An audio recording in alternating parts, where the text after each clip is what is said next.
मेरे प्यारे छात्र छात्राओं, आप सभी का मेरे चैनल यूट्यूब चैनल विजय भोग क्लासेस यूट्यूब चैनल पर आप सभी के मित्रों का हार्दिक स्वागत एवं अभिनंदन है। आज जो है कक्षा 12 के लिए हमने अनिवार्य संस्कृत से जो है तीसरा पाठ लेकर के आए हैं, संस्कृत भाषाया महत्वम। तो संस्कृत भाषा का महत्व बहुत इम्पोर्टेंट, ये हर बार परीक्षा में इससे एक पैराग्राफ आता है। तो आप सभी को बहुत अच्छे से पढ़ना है और आप अपनी कॉपी पर जो है नोट करके रखना है, नोट्स बनाते चलना है। सभी को बहुत बहुत धन्यवाद। चलिए, और अच्छे से ही तैयारी करेंगे क्योंकि ये जो है आपके लिए बहुत ही इम्पोर्टेंट होने वाला है। दिया है धन्यो अयं भारतदेशः यत्र समुल्लसति जनमानस पावनी भव्य भावोद्भाविनी शब्दसंदोह प्रसविनी सुरभारती विद्यमानेषु निखिलेषु अपि वाङ्मयेषु अस्या वाङ्मये सर्वश्रेष्ठा सुसम्पन्ना चा वर्तते। इयम् एव भाषा संस्कृतनामानि अपि लोके प्रसिद्धा अस्ति। अस्माकं रामायण महाभारत ऐतिहासिकग्रन्थाः चत्वारो वेदाः सर्वाः उपनिषदः अष्टादश पुराणानि अन्यानि च महाकाव्यनाटकानि नाट्यादीनि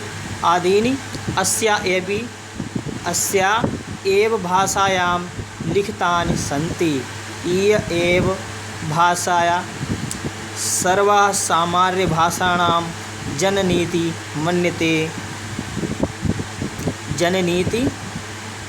मन्यते। भाषा तत्त्वादिभ्यः संस्कृतस्य गौरवं बहुविधज्ञानेन श्रोतव्यं व्यापकत्वं च न च कस्यापि दृष्टेर्विषयः। संस्कृतस्य गौरव एव दृष्टिपथ्यमानेव सम्यक् आचार्यप्रवरेण दाण्डिनः संस्कृतं नामदेवी वाक्यव्याख्याता वाङ्ख्यातः महर्षिभिः। चलिए फिर व्याख्या इसकी देखते हैं। क्या लिखा है? धन्यो अयं भारत देशा अत्र समुल्लसति जनमानस पावनी। क्या होता है? जनमानस पावनी। यह भारत देश, धन्यो अयम, अयम माने यह, धन्यो माने धन्य, भारत देशा माने भारत देश। यह भारत देश धन्य है, यह भारत देश धन्य है। यह भारत देश क्या है? धन्य है। धन्यो अयम भारत देशः, अयम माने यह, धन्यो माने धन्य है, भारत देशः माने भारत देश। यह भारत देश जो है धन्य है। यत्र, जहाँ, समुल्लसति जनमानस पावनी, जहाँ जनमानस को पवित्र करने वाली, जनमानस पावनी। जनमानस पावनी का अर्थ क्या होगा? जनमानस को पवित्र करने वाली, जनमानस को पवित्र करने वाली। यहाँ जो है जहाँ जनमानस को पवित्र करने वाली, भाव भवोद भामिनी, श्रेष्ठ भावों को प्रकट करने वाली। भाव भवोद भामिनी का अर्थ क्या होगा? श्रेष्ठ भावों को प्रकट करने वाली। शब्द संदोह प्रसवनी का अर्थ क्या होगा इसका? शब्दों के समूह को जन्म देने वाली, शब्दों के समूह को जन्म देने वाली। सुरभारती जो है संस्कृत भाषा, अर्थात सुरभारती किसका क्या अर्थ किसके लिए कहा गया है? संस्कृत भाषा, अर्थात जो है शब्दों के समूह को जन्म देने वाली संस्कृत भाषा विद्यमान है। क्या है? यह भारत देश जो है धन्य है, जहाँ जनमानस को पवित्र करने वाली, श्रेष्ठ भावों को प्रकट करने वाली, शब्द संदोह प्रसवनी, शब्दों के समूह को जन्म देने वाली सुरभारती संस्कृत भाषा विद्यमान है। ठीक है, विद्यमान है। अगला है विद्यमानेषु निखिलेषु अपि वाङ्मयेषु अस्या वाङ्मये सर्वश्रेष्ठं सुसंपन्नं च वर्तते।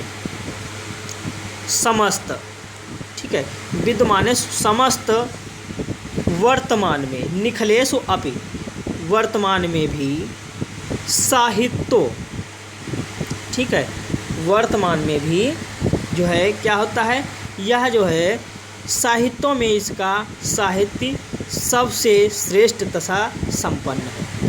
विद्यमानेषु अर्थात विद्यमान, ठीक है, विद्यमान साहित्यों में, निखलेषु अपि, विद्यमान वर्तमान साहित्यों में, वाङ्मयेषु माने साहित्यों में, इस जो है संस्कृत साहित्य में जो विद्यमान है यह सबसे प्रसिद्ध या सबसे श्रेष्ठ तथा संपन्न है। सुसंपन्ना, सर्वश्रेष्ठा सुसंपन्ना च वर्तते, और यह सर्वश्रेष्ठ और सुसंपन्न है, ठीक है।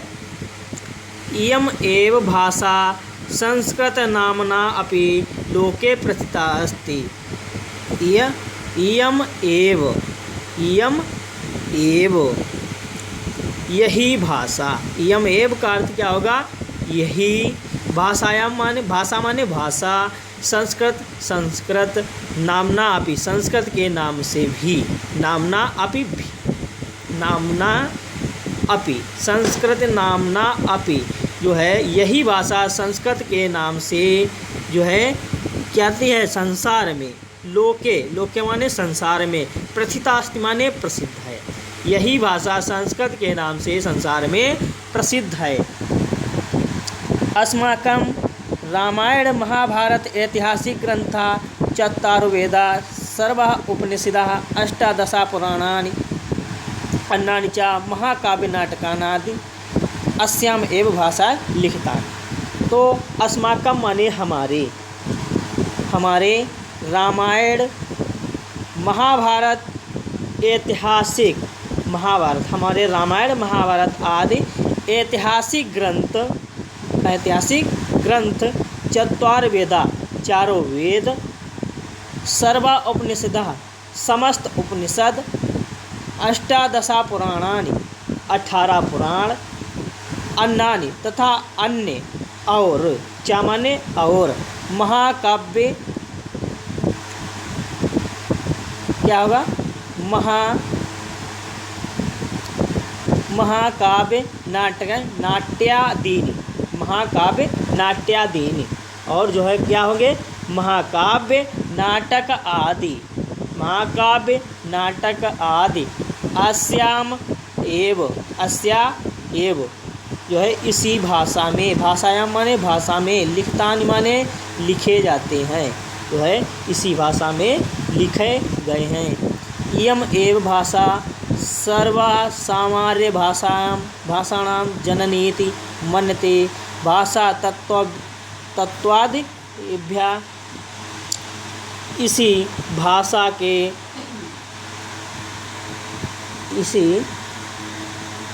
भाषा में जो है लिखे गए, यही भाषा जो क्या आती है समस्त, इसी भाषा समस्त भाषाओं का क्या होती है जननी है। यही भाषा सभी भाषाओं की जननीति मानी, जननी मान्यते माने मानी जाती है। भाषा तत्वादिभ्या, और ऐसी भाषा तत्व विशारद मानते हैं, ऐसी भाषा जो है तत्वों में विशारद है। संस्कृतस्य गौरवं बहुविध ज्ञानं श्रोतव्यं व्यापक्तव्यं च न कास्यापि दृष्टेर्विषयः। संस्कृत का गौरव, संस्कृतस्य गौरवं, संस्कृत का गौरव, संस्कृतस्य गौरवं, संस्कृत का गौरव, बहुविध ज्ञानं श्रोतव्यं, इसका ज्ञान, व्यापकत्वम, व्यापक रूप से, किसी कश्यप माने किसी भी दृष्टि से छिपा नहीं है। संस्कृत का गौरव बहुत प्रकार से जो है ज्ञान जो है व्यापकता की दृष्टि से जो है छिपा नहीं है। फिर आगे, संस्कृतस्य गौरव एव दृष्टिपथ मानीय समयुक्ता आचार्य प्रवीण दंडिना संस्कृत नाम देवी वाग्य व्याख्याता महर्षि। संस्कृतस्य संस्कृत के गौरव को दृष्टिपथ मानिए, दृष्टि में रखते हुए समययुक्त आचार्य प्रवरेण जो है दृष्टि में रखते हुए आचार्य प्रवर दंडी ने संस्कृत नाम देवी वांग्य व्याख्याता महर्षि। जो संस्कृत जो है आचार्य प्रवरेण दंडी ने जो है महर्षियों को क्या कहा है? दंडी ने ठीक ही कहा है कि संस्कृत को महर्षियों द्वारा देववाणी कहा गया है। महर्षिभ्यः संस्कृत नाम देवी वांग्य व्याख्याता, महर्षियों के द्वारा जो है संस्कृत को देववाणी कहा गया है। आज की ये व्याख्या आपको बहुत अच्छी लगी हो तो वीडियो को लाइक, शेयर और सब्सक्राइब करना न भूलें। चलिए अगला व्याख्या देखेंगे। संस्कृतस्य साहित्यं सरलं व्याकरणश्च सुनिश्चितं तस्य गद्ये पद्ये च ललितं भावबोध सामर्थ्यम आदित्यम श्रुति माधुर्य वर्तते किम बहुना चरित्र निर्माणार्थ यादृशीं संप्रेरणा संस्कृत वाङ्मयं ददाति न तादृशी किंचित दन्यता। आगे और है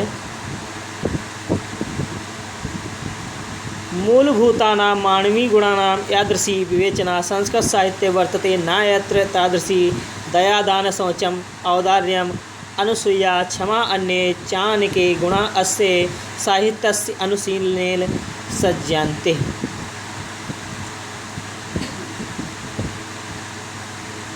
संस्कृतस्य साहित्यं सरलम व्याकरणस्य सुनिश्चितम।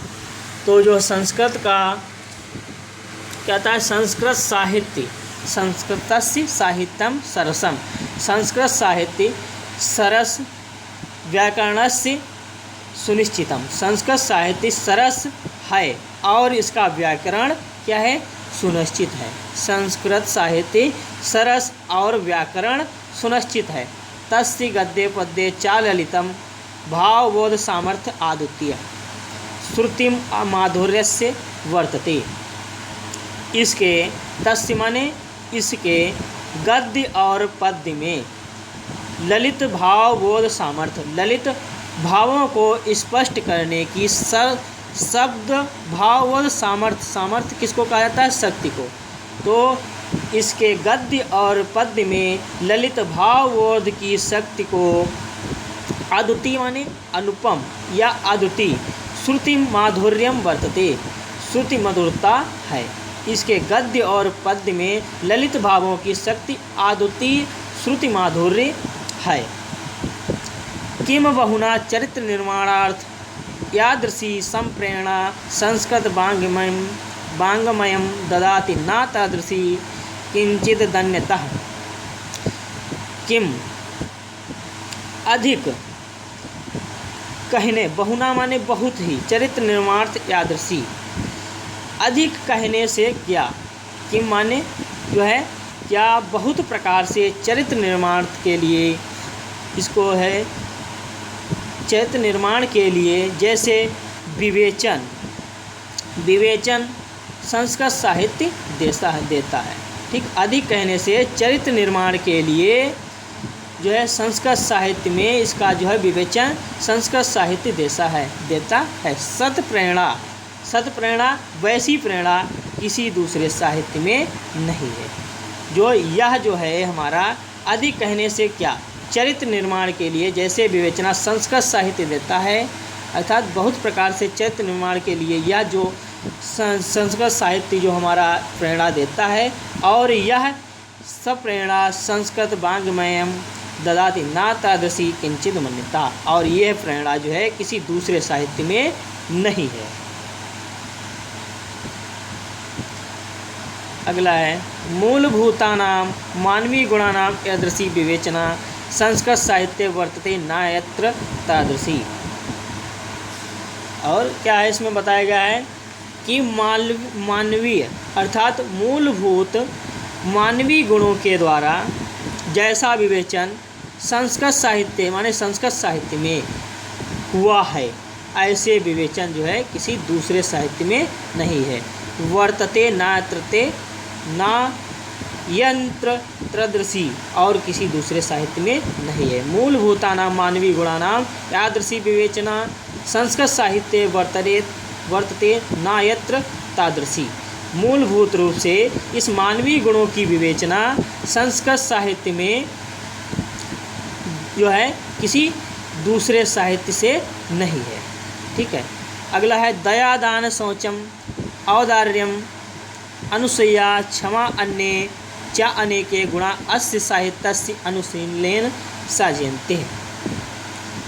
दया दान पवित्रता, शौचम पवित्रतम या पवित्रता, उदारता, औदार्यम का अर्थ क्या होगा? उदारता, अनुसूया का अर्थ क्या होगा? निंदा, क्षमा, निंदा क्षमा, चान्य माने अन्य, अन्य और चा अनेके माने दूसरों के गुणों का, अनेक गुणों का, अस्य माने इसके, साहित्य माने साहित्य में, अनुशीलन संजयन्ते अनुशीलन से जो है उत्पन्न होते हैं। क्या होता है इसमें? दया दान पवित्रता, उदारता, निंदा न करना, क्षमा और दूसरे अनेक गुण इस साहित्य के अनुशीलन से उत्पन्न होते हैं। आइए आपका ये श्लोक पूरा हुआ है। ठीक है। सभी को बहुत बहुत धन्यवाद हमारे चैनल पर आने के लिए। वीडियो अच्छा लगे तो लाइक शेयर और सब्सक्राइब करना ना भूलें। सभी मित्रों को धन्यवाद।